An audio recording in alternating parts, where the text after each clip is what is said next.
किसी मतलब उड़ नहीं सकता, उसके पंख नहीं है, उसके पाँव नहीं है, ना उसके हाथ है, मतलब वो खुद से नहीं ट्रेवल कर सकता, किसी के सहारे की जरूरत होती है। या तो जैसे मैंने हाथ यहाँ पे टच कर लिया और फिर यहाँ पे टच कर रही हूँ मैं, वहां से कैंकर यहाँ आ गया, फिर वो ढूंढेगा अपने लिए अंदर जाने की जगह, कहीं से भी मिल जाएगी उसको। दूसरी चीज, हमने जब सर्दी में प्रूनिंग की यहाँ से और आप इस ब्रांच पे आ रहे हैं, तो कैंची में भी तो फंस गया वो कैंकर, उस वाली ब्रांच को किया ना आपने।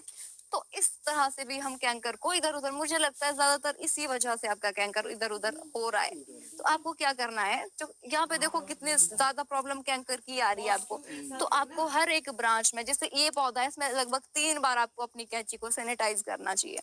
सैनिटाइज करने के लिए अब सैनिटाइजर खोलेंगे, ढक्कन खोलेंगे, फिर करेंगे, वो इजी नहीं है। आप ये कर सकते हैं, लाइटर होता है ना 10 रुपए वाला लाइटर, तो आपने कैंची को खुला रखना और नीचे से इस तरह से दोनों ओर से ब्लेड्स को आपने सैनिटाइज कर देना है, मतलब एक तरह से वो जल जाएगी।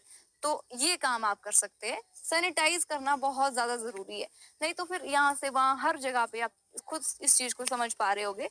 दूसरी चीज होती है वायरस, ये तो कैंकर है, कैंकर का ट्रीटमेंट नहीं है। दूसरी चीज वायरस है, इसका भी कोई ट्रीटमेंट नहीं है। आप इस चीज को ऐसे समझ सकते हैं, जैसे अभी कोरोना वायरस आया, हमारे को वैक्सीन लगाई, पर साथ में ये तो थोड़ी बोला कि आपने वैक्सीन लगा ली अब आपको बिल्कुल कोरोना नहीं होगा। ये बोला कि भाई आप प्रोटेक्शन मिल जाएगी आपको, पर अगर ज्यादा कंडीशन वीक हुए, हाँ, पर वायरस आपका पूरी तरह से, इसकी दवा पूरी तरह से नहीं है।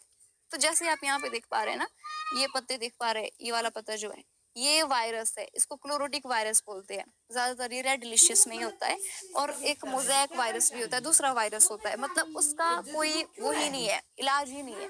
उसके लिए आप क्या कर सकते हैं, आपको उसके लिए भी कैंची को सैनिटाइज करना जरूरी होता है। कैंकर नहीं भी है, आप ऐसे सोच रहे हैं कि इसमें तो कैंकर ही नहीं है, रहने देता हूँ कैंची सैनिटाइज करना, तो वायरस तो दिखता ही नहीं, कैंकर तो दिख जाता है पर वायरस हमें नहीं दिखता है, तो हमारे को कैंची सैनिटाइज करना बहुत ज्यादा जरूरी है।